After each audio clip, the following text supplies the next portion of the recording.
Et voilà toute l'histoire, Pac. C'est assez spécial comme situation, oui. Le truc, c'est que Sana le fout en horreur. Non pas qu'il déteste, mais ça l'ennuie comme pas permis. Alors quitte à devoir traiter un jeu de foot, autant essayer avec un où il va pas complètement s'ennuyer. Je vois.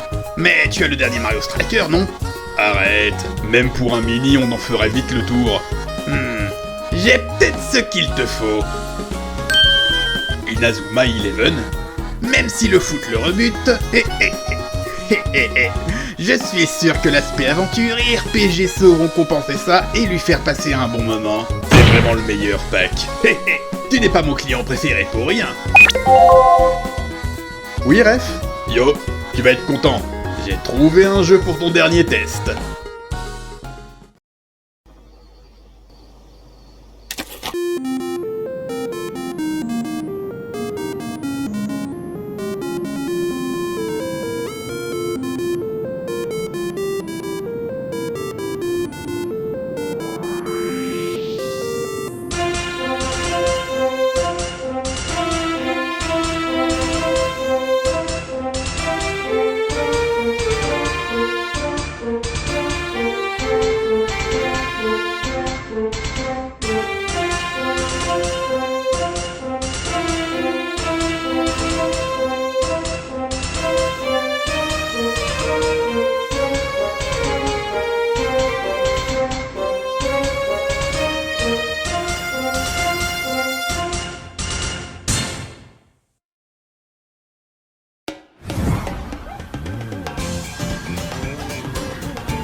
Bah alors, tu commences pas? C'est-à-dire que je connais rien du jeu en question pour le coup, alors je sais pas trop par où commencer. Reste naturel et lance-toi, ça viendra tout seul. Bon, Inazuma 11 est une série de jeux de foot créée par Level 5, à qui on doit des séries de jeux populaires tels que Yokai Watch et Ni no Kuni, ou des titres plus discrets comme Snack World. Mais avant tout, c'est à eux qu'on doit la série culte Professeur Layton. Je vais pas vous mentir, je connais rien à Inazuma 11. Si ce n'est qu'elle continue encore aujourd'hui et qu'elle a eu une adaptation en animé. Le football ne m'intéresse pas le moins du monde, du coup je n'ai jamais pris la peine d'y jeter un œil, et le peu de fois où je m'y suis essayé, je me suis ennuyé, que ce soit Mario Striker Battle League ou FIFA 22 pour donner des exemples récents. Surtout FIFA, mais pour le coup, même la jaquette me mettait pas en confiance. Non Mbappé, tu ne mangeras pas mon âme! Alors du coup, voyons ça.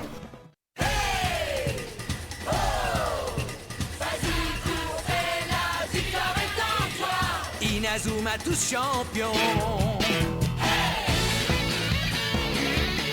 Si le match est dur, on s'en sortira.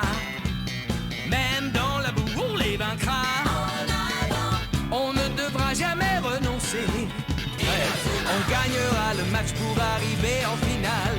Pour marquer des buts, on donnera tout. C'est normal. Wow, si ça c'est pas le générique le plus générique que j'ai jamais entendu. Bon, l'histoire prend place au Japon, au collège Raimon. Non, ce n'est pas la version Digimon de Rayman.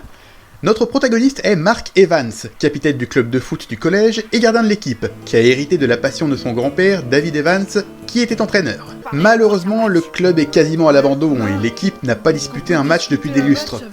Et ce n'est pas pour s'arranger car il se trouve que la direction va organiser un match amical contre la Royal Academy, meilleure équipe du Japon. Et en cas de défaite, le club sera définitivement dissous. Ainsi commence le jeu. Mark doit recruter au moins 4 joueurs pour compléter son équipe et les entraîner en vue du match. 3 maintenant que tu es là. Qui t'a permis de me compter? Voilà comment ça se joue. On se déplace dans le collège et ses environs, parlant aux élèves pour avoir des informations sur de potentiels recrues, ou pour ouvrir des coffres. On peut aussi consulter le blog de Celia, la manageuse du club, afin d'obtenir des informations sur d'éventuelles recrues. Parfois, un défi nous est lancé, et c'est là que le foot entre en jeu. Dans un 4 contre 4, nos joueurs se déplacent librement sur le terrain, chacun possédant une jauge d'endurance et de technique. Et en cas de proximité, il faut choisir entre 2 approches selon si on a le ballon ou pas. Par contre, je saisis pas trop comment fonctionne le taux de réussite. Quoi qu'il en soit, ça se passe plutôt bien. On recrute Nathan, l'ami d'enfance de Marc. J'aime tous les sports, surtout le football. J'aime aussi faire du vélo. Florent aussi, il aime jouer au foot. 2 autres joueurs et ce gars à lunettes qui n'acceptera que s'il est le dernier recruté pour être le héros qui sauvera le club. Bravo mon gars, je peux déjà plus te supporter. Il y a aussi un nouvel élève, un certain Axel Blaze. Non, pas cela! Pas cela non plus. Headshot.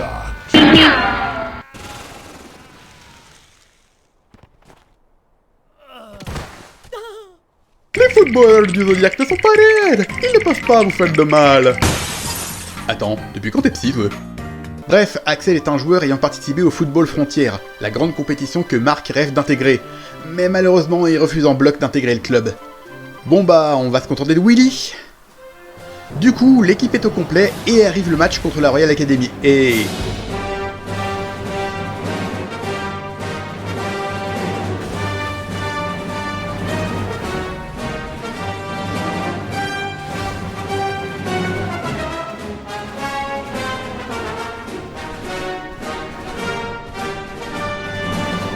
je crois que ce sont les méchants. Le match commence et bah c'est la cata totale. J'arrive à rien. Purée, mais je suis nul ou quoi? Je comprends rien. Attendez, comment ça ils ont déjà marqué 20 buts?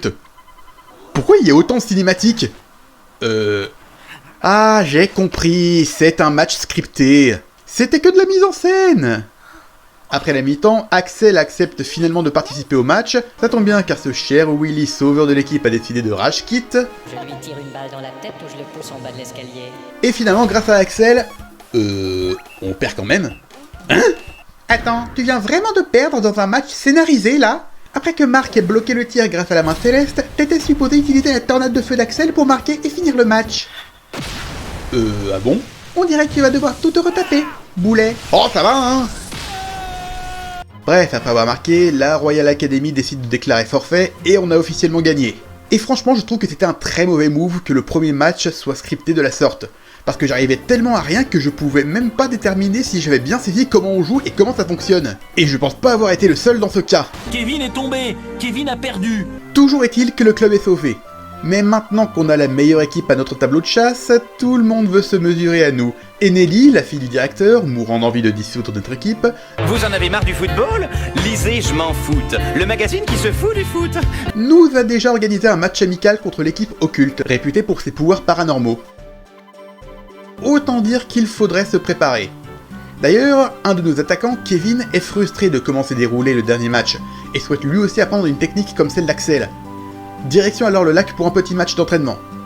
Voici quand se joue un match. Contrairement au défi, on y envoie 11 joueurs, agissant de manière indépendante selon la position qu'on leur donne parmi le gardien, les défenseurs, les attaquants et le milieu. Attendez, il est encore là lui? Chaque match dure 60 minutes, avec une pause à la mi-temps et l'équipe ayant marqué le plus de buts à la fin du match gagne. Si les joueurs sont automatiques, il y a quelques actions à réaliser. Par exemple, en cas de contact, si on doit s'emparer du ballon, on peut effectuer un tacle ou une bousculade. Ou à l'inverse, une esquive ou un dribble pour empêcher l'adversaire de s'en emparer. Et maintenant que j'ai bien tout saisi, c'est l'heure d'affronter l'équipe occulte et... Quoi? Encore un match scripté? Non mais ça commence à bien faire là! Bon, j'ai revu ma stratégie et fait en sorte de réussir à marquer un but avant la mi-temps, pendant que le gardien n'utilise pas encore sa technique. Après, il ne me restait plus qu'à marquer une deuxième fois grâce à l'attaque combinée de Axel et Kevin, et jouer défensivement pour conserver mon avance jusqu'à la fin.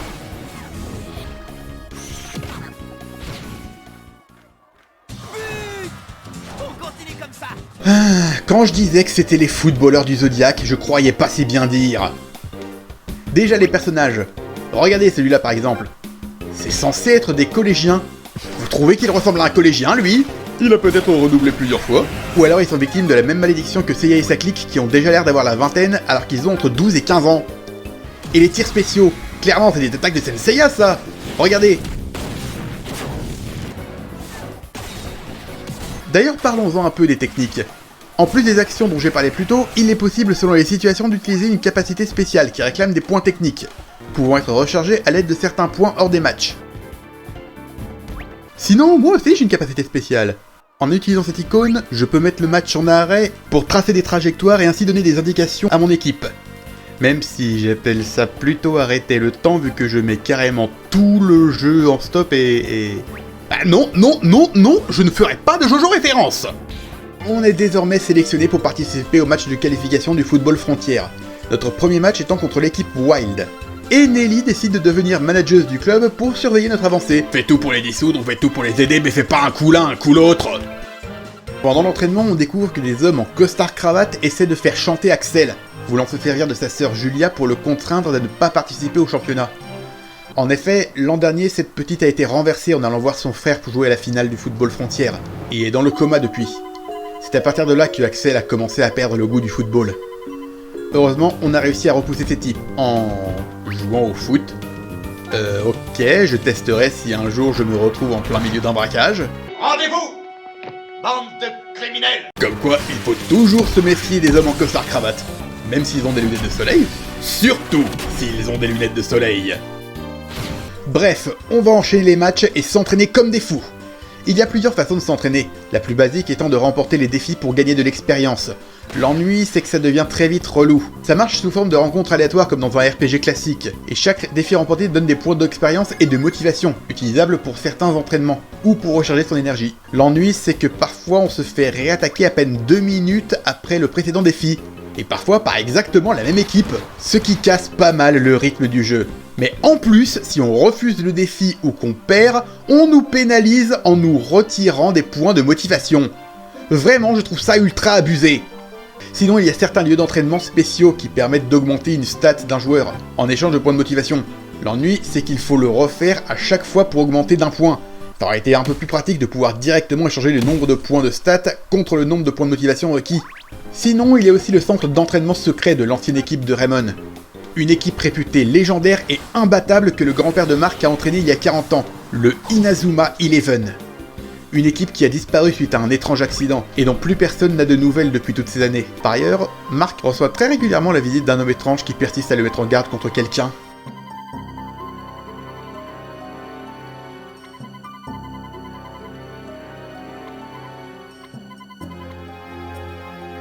Mais allons à l'essentiel. Le match contre l'équipe Wild, basé sur les animaux, se passe très bien, et c'est une victoire totale pour notre équipe. Suivi de l'équipe Cybertech qui a carrément recours à du matériel technologique pour laver le cerveau de ses joueurs et les rendre inépuisables, ils pouvaient utiliser leur technique à volonté. Ça commençait à devenir difficile, même la main céleste de Mark supposée arrêter tous les tirs arrivait à ses limites. Puis arriva le match contre Otaku, qui a carrément été jusqu'à rendre toute l'équipe malade pour diminuer leur capacité. Voire littéralement pirater le système de comptage des points pour faire croire à leur victoire. Il a donc fallu infiltrer leur cachette pour trouver des preuves de leur tricherie grâce à l'aide de... Ok Willy, tu vas me faire le plaisir de nous suivre, de nous aider. Ou sinon, Sana va faire quelque chose de très illégal. D'ailleurs, c'est marrant comment Mark change de tenue dès qu'on lui lance un défi. Genre, il passe d'un coup à l'uniforme au maillot. Il doit sûrement utiliser une transformation Magical Girl.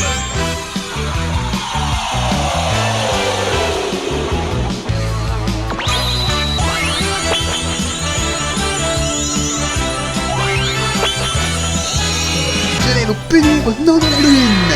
C'est bon, t'as fini. Surtout que l'air de rien, l'arbitre me fait aucun cadeau. À plusieurs reprises, alors que j'arrivais à effectuer un bon move, il me sifflait une faute ou un hors-jeu. Pourquoi il s'acharne sur moi comme ça? Il était pas aussi carré lors des boss de Diddy Kong Racing. Sana, je sais que toi et le foot ça a jamais été une histoire d'amour, mais rassure-moi, tu sais quand même qu'on n'a pas le droit de tacler en frappant la jambe d'un adversaire, non? Attends, t'es en train de dire qu'on a le droit de brûler les joueurs, les foudroyer, provoquer des glissements de terrain et je ne sais quoi d'autre, mais qu'un petit coup de pied dans la guibole de rien du tout, c'est interdit? Tu savais pas? Bien sûr que je le sais. Enfin, maintenant je le sais. Mais pour le hors-jeu alors? Le hors-jeu est beaucoup plus compliqué. D'après les règles officielles, un joueur est en position de hors-jeu si n'importe quelle partie de sa tête, de son tronc ou de ses jambes, les bras et les mains des joueurs ne sont pas pris en compte, y compris pour les gardiens, et dans la moitié de terrain adverse. Ligne médiane non comprise, et plus près de la ligne de but adverse que le ballon et l'avant-dernier adversaire. Gardien de but compris. Il n'y a infraction de hors-jeu que si un joueur prend part au jeu alors qu'il était en position de hors-jeu au moment où le ballon est touché en dernier par un coéquipier. Je t'avais prévenu. Mais heureusement, rien n'était insurmontable. Et on arrive finalement en finale contre la Royal Academy. Notre entraîneur a même préparé un bus pour l'occasion et... Quoi? Minute, un espion de la Royal Academy qui a saboté le bus pour nous faire avoir un accident? Mais il a vraiment essayé d'assassiner des enfants, ce mec? Bon, maintenant qu'on n'a plus d'entraîneur, on est coincé.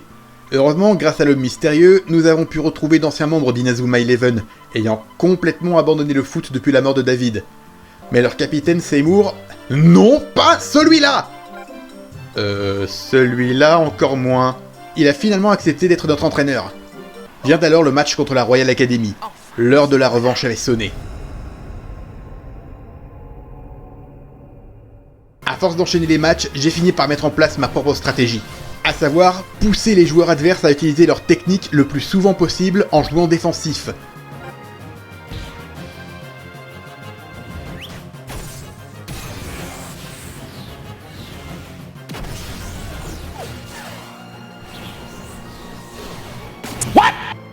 Afin de les épuiser dans un premier temps. Puis une fois que je les ai bien entamés, tout mettre dans l'attaque pour enchaîner les buts. Après avoir marqué 2 ou 3 points d'avance, je me mets en défensif jusqu'à la fin pour conserver mon avantage et... L'arrière droit passe au centre, qui passe à l'ailier, qui repasse au centre, le centre la garde, il la garde, il la garde... Victoire! On est à présent qualifié pour le football frontière. La Royale étant championne, elle est qualifiée d'office. Va falloir les réaffronter un jour ou l'autre. Profitons-en pour s'entraîner et recruter de nouveaux joueurs. Car oui, en parlant à notre seconde manageuse, Célia, il est possible de lancer des recherches pour recruter d'autres joueurs par plusieurs méthodes. Par contre, Et pourquoi devrions-nous te recruter? Je sais pas, j'ai jamais joué au foot, moi je suis du club de lecture. Mais si vous me battez dans un défi, j'accepterai de vous rejoindre. Ça marche!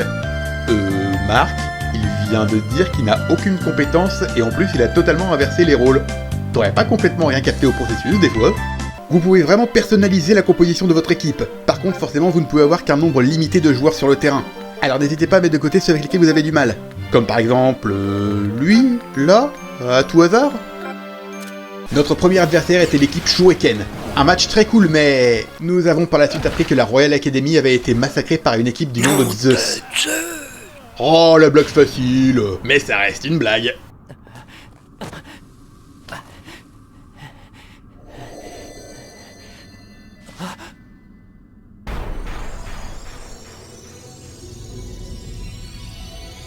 Comment il se la joue, lui? Leur capitaine, Jude, nous explique que leur entraîneur, Ray Dark, n'a pas digéré leur défaite contre Raymond, et a mis en place cette équipe surpuissante pour remporter la compétition. Seymour nous raconte alors que Ray Dark faisait autrefois partie de leur équipe, mais que son obsession pour la victoire l'a poussé à les quitter. C'est aujourd'hui un homme froid et cruel, prêt à tout pour le simple fait de remporter la victoire. Et je dis bien tout. Cet homme est en effet responsable de l'accident de Julia. Accident mis en place pour qu'Axel ne participe pas à la finale l'an dernier. Et pire encore, cet homme est responsable direct de la mort de David Evans, le grand-père de Mark. Smith, l'homme qu'on a rencontré à plusieurs reprises, était un inspecteur de police cherchant à coincer Dark. D'où le fait qu'il nous a si souvent aidés. On ne pouvait pas laisser un tel monstre arriver à ses fins. Jude a rejoint notre équipe pour arrêter son ancien entraîneur. Et c'est parti pour la suite du championnat. D'abord contre l'équipe Teria, qui est l'air de rien une équipe plutôt amicale. Suivi de Kirkwood, l'ancien collège d'Axel, ce qui lui offre l'occasion d'enfin s'expliquer avec ses anciens équipiers et de se faire pardonner. Et arriva ensuite la finale. Direction le stade Zeus pour affronter l'équipe et mettre fin au projet de Ray Dark. Aura lieu ici, au stade de Zeus. Et... oh, ok. Bonjour, vous allez assister à une excellente imitation de State Alchemist. Hélas, cette équipe utilise un produit dopant très dangereux sous forme de boisson énergisante, qui les rend surpuissants et inépuisables. Pendant la première partie du match, nous avons fait ce que nous pouvions, mais ils ne portent pas des noms de divinités pour rien. Leur capitaine Aphrodite, en l'occurrence, a même le pouvoir d'arrêter le temps. Heureusement, notre trio de manageuses était là. Pendant la première mi-temps, elles ont échangé la boisson de Zeus avec de l'eau, les privant de leur avantage, et la seconde partie du match, il était temps d'en finir. Inutile. Hasta Céleste.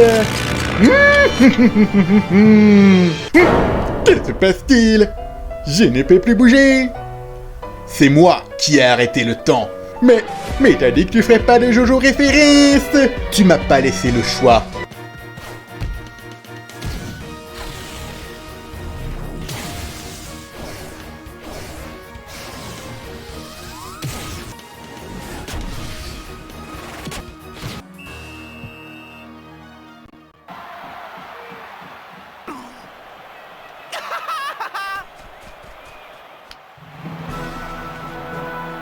Nous avons enfin gagné. Grâce à toute l'équipe, des managers, de Monsieur Smith et tous nos supporters, on avait enfin remporté la victoire et mis fin au projet de Ray Dark, sauvant ainsi l'honneur du football. La légende ne fait que commencer.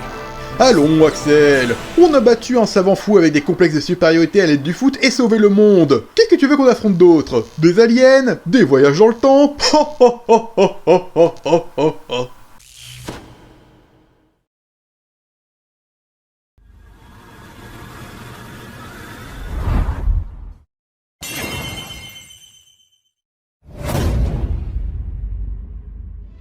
Alors, que dire de ce jeu? Eh bien, je vais vous le dire cash, j'ai passé un très bon moment. Ouais, et j'en suis le premier surpris. Bien que ce soit du foot, le gameplay est prenant, fluide et plein de bonnes idées pour le rendre unique. L'histoire est étonnamment bien écrite, et les personnages sont si attachants, sauf Willy. Et c'est tellement gratifiant de voir cette petite équipe partie du plus bas de l'échelle pour se hisser comme étant la meilleure. Oui, en catégorie collégien en tout cas. Il doit bien y avoir aussi des adultes qui jouent au foot. Ceci dit, ce n'est que la fin de la trame principale à ce moment-là. Il y a encore certaines choses à faire en post-game, notamment recruter tous les joueurs du jeu pour composer son équipe de rêve et ainsi se mesurer en ligne à d'autres joueurs. Vraiment, à aucun moment je n'ai regretté. Il y a juste quelques points qui me font grincer les dents, comme la fréquence d'apparition des défis, l'entraînement un peu mal pensé, et le schéma narratif des chapitres qui est le même pour les 10. Mais à part ça, tout était nickel. Je suis même tenté de m'essayer aux opus suivants. Attention, ce jeu n'a rien changé à mon affect pour le foot, mais il faut croire que Marc a su me transmettre sa passion durant ces quelques heures de jeu. Bravo! Ça aurait pu être mieux, mais tu as été jusqu'au bout du programme. Bravo! Hey, où est-ce que vous allez? Mon travail ici est fini, je rentre faire mon rapport. Mais attends-toi à me revoir dans quelques temps pour la suite du planning. Mais c'est ça, et sois pas pressé de revenir. Je vous raccompagne. Pas mécontente d'être enfin débarrassé du suricate. Ouais, tu parles d'une pression? Bon, merci pour l'accueil. Mais faut que je me rentre. Avant que vous partiez, je peux vous poser une question? Je t'écoute. Pour les jeux de course et de tir, c'était facile à deviner, mais comment saviez-vous que Sana avait horreur du foot? Il déteste les jeux de sport, c'était pas difficile à deviner. Mais vous saviez que c'était surtout le foot qui lui posait problème. Comment? Tu es un malin, toi. Disons que j'ai mes sources.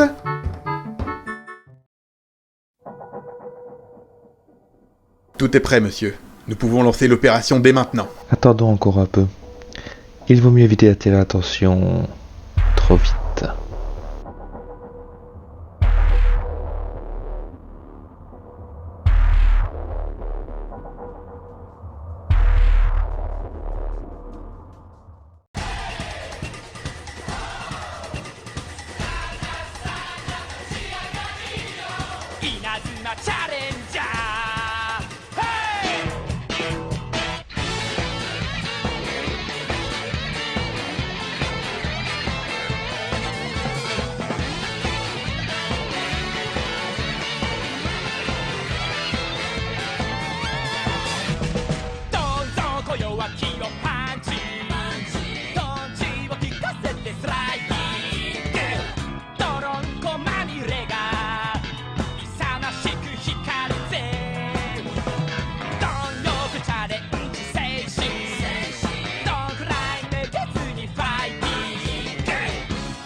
Honest